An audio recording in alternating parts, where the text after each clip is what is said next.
In this video, I will show you exactly how to free up space on your iPhone. First, check what's taking space. For that, launch your settings.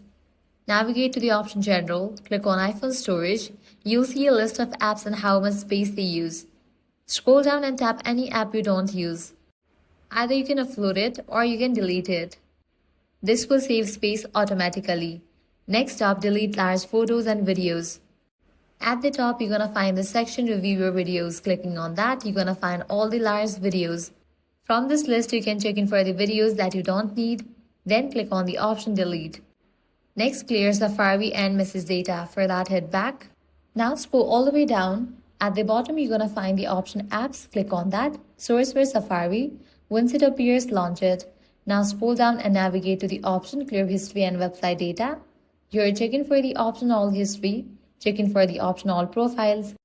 Enable for the option Close All Tabs and then click on Clear. And just with that, your Safari history will be cleared. This will also save space on your device. Next up, search for Messages app. After it appears, click on it.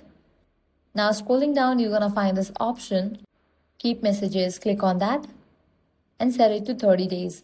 And that's it. This is how you can fix the iPhone storage full problem. If this guide helped you out, do not forget to like, share and subscribe. Thanks for watching.